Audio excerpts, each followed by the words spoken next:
Hello, it's Sunday, about lunchtime, and as today's Sunday lunch is in the slow cooker, I've got a few hours to kill. Now, anyone that saw my video, let's have a think, last weekend I was wild camping with Mark and Roy in this very woodland, and I had a bit of a wander just behind where we was camping to an area I hadn't sort of explored before. So, got the time, it's nice and sunny, but it is chilly. I'm going to do a little bit of exploring up there. I thought I'd bring you along.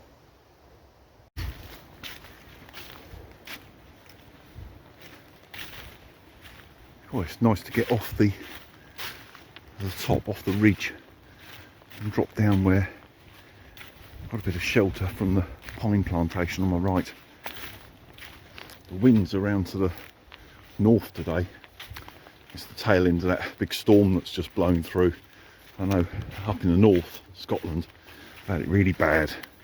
It's all right down here. It's just a bit windy and a bit wet, but the wind is very chilly. It's middle of the day now, and it's only 3 degrees, which is pretty damn cold for us, to be fair. That's down there. That's where we were camping last weekend. Just into them pines there, or evergreens, not necessarily pines.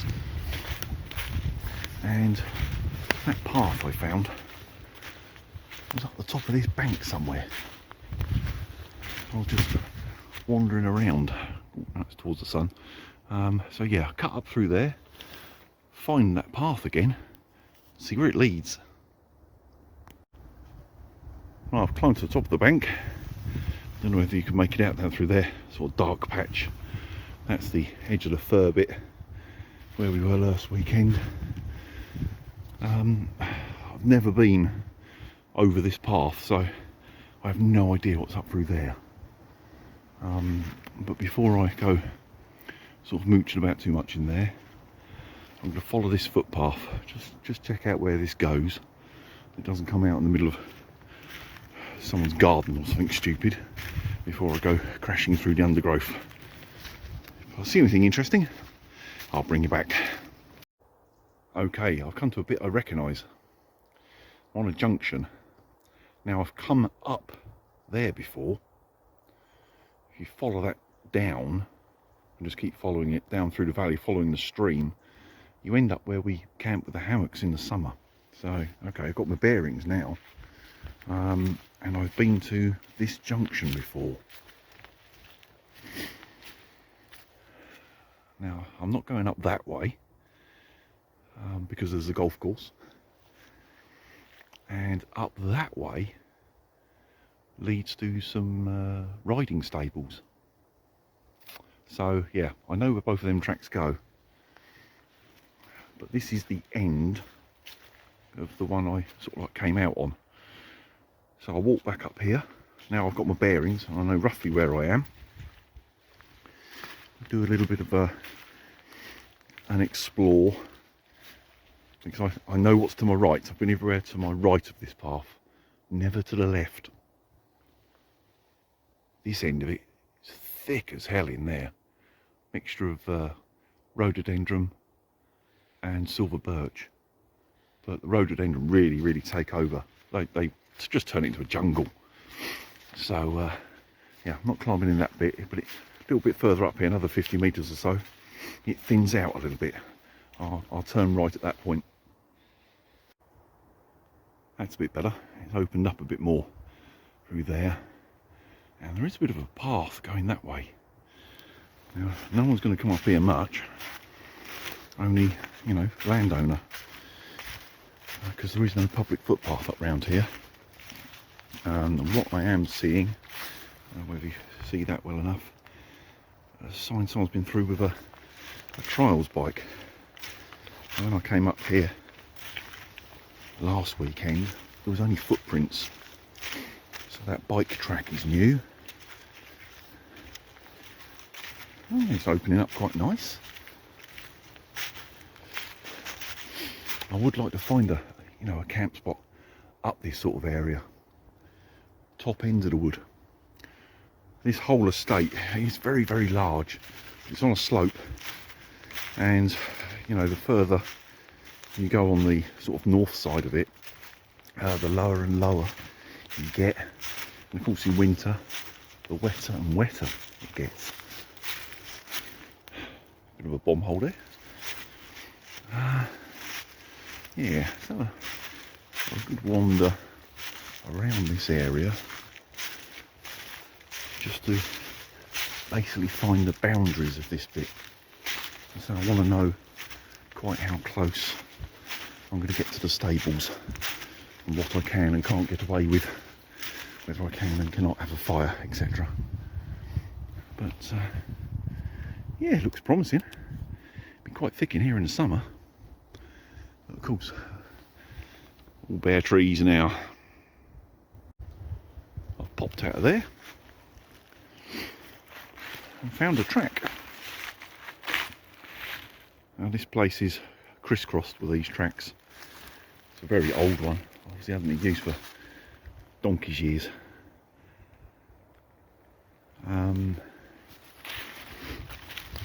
It's a bit difficult to get my orientation at the moment, but what was the biggest state house would have been up through there somewhere, and back in sort of Victorian times it obviously had large gardens and it had a maze and all that sort of thing, but the further north you went on their property it turned into plantations of, you know, pine, chestnut and that sort of thing, obviously to make the estate some money.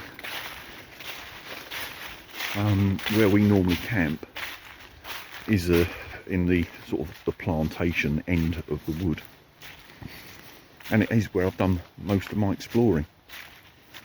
I've been coming into this estate woodland, I don't know, 15, maybe 20 years on and off, and I've explored most of the lower half of it one time or another, but it is massive. You can go a couple of miles in each direction. I've never been up here.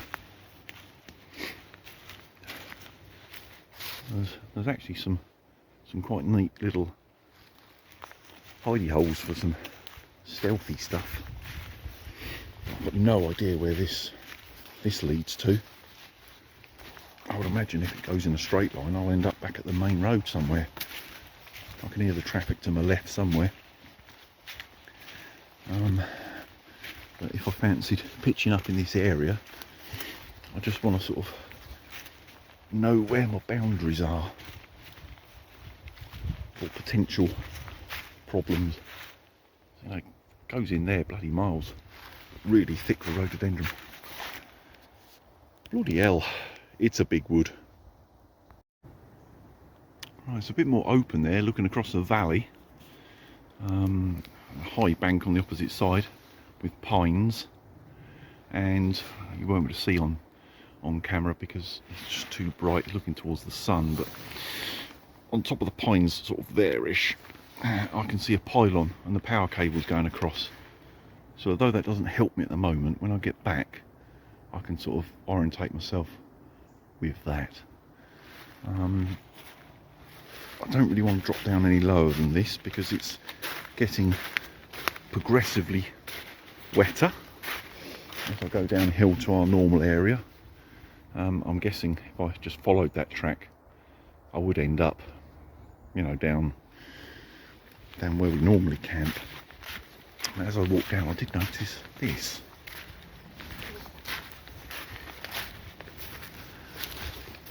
Nice big open flat area.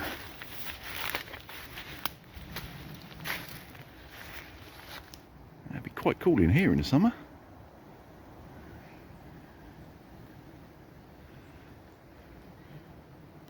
I'm gonna have a wander around. Oh, that's a bit bright. I've made my way back.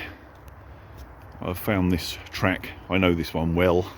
It's one of the ones I often use coming in, and I'm sure you can tell by the background noise I'm back near the main road where I've parked. Come down, here's Big Red. He's one of my marker trees to find my way in here. He is a complete monster.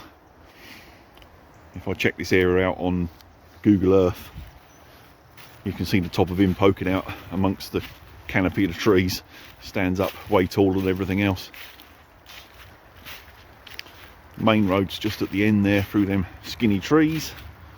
And if you can see the cars going past or not while I'm walking and wobbling the camera, that's where I've parked.